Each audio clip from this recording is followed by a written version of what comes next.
Hello everyone and welcome yourselves back to the channel and back to review The Devil Wears Prada 2. And if you haven't checked out my first film review, go check it out. And I want to say, what a sequel. You don't get to say that often these days, but what a sequel. Subscribe like as always, spoiler alert of course, and obviously go check it out, come back, watch the review, and enjoy. So, The Devil Wears Prada 2 is not like come out 20 years later. It's set 20 years later. You've got Meryl Streep, Anne Hathaway, Emily Blunt, and thingy Tolchini, whatever his name is. Uh, the way this film brought everyone back, the way it connected things, the way it did things. Again, I said this about the first one. There was never a point where it was boring. There was never a point where you hate the characters. There was never a point where you didn't understand the characters. You know, we immediately come back into it. Anne Hathaway's character of, yeah, um, uh, her name has slipped my mind, but she's a journalist. She's a successful journalist, and she gets fired at the end after winning an award. And then, she gets connected to Irv, who's in charge of the company of Runway. And then she basically gets a job working for Melissa. Melissa's like naive to who she is and doesn't want to even remotely remember her. But you get a nice welcome, but sort of sidebar by Nigel, where Nigel recognizes that she's back, and it's nice. But there isn't that initial, oh my God, wow, you're back. The way Meryl Streep jumps back into her character is phenomenal. The way Nigel jumps back into her character is phenomenal. And what I love about this film is, you've got Emily, the reunion with Emily, who's at Dior at the moment, and then you learn more as the film goes on. She's with this famous guy whose ex-partner is basically in hiding, and it's Miranda's dream to have an interview with her. The film progresses so well because Miranda doesn't have a lot of respect for Anne Hathaway's character.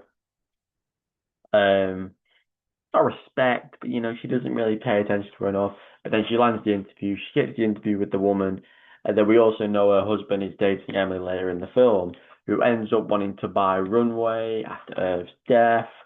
And it turns out to be Emily trying to get back at Miranda for basically shipping her off to Dior. And there's all these connections of going, why does Emily work there? Why does she want to? And then the relationship factor between Anne Hathaway and Meryl Streep's characters in this film is fantastic. From not caring that Anne Hathaway's character is back to forming this bond that is so strong that they become partners by the end of the film. And the bit that I loved the most was when, it's right at the end of the film, they save the company. Um, the woman who gets the interview with Miranda early in the film, but who's to be with the other guy who was trying to buy it, has bought the business, has left it to Miranda and the rest of the guys.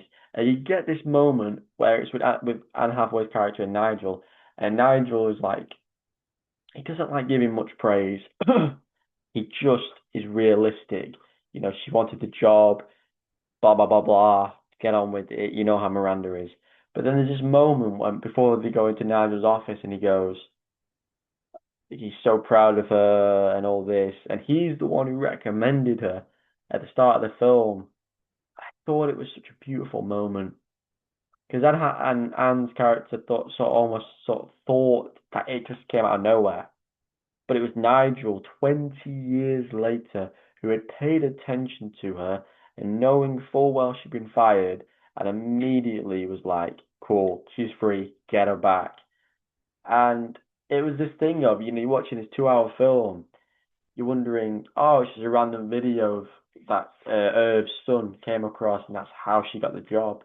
And it's not the case. It's Nigel, and it was so emotional to watch. And another emotional scene is where you truly get to see this scene of where they're putting all this plan together, trying to get the sale to go through with Miranda and Anne Hathaway's character.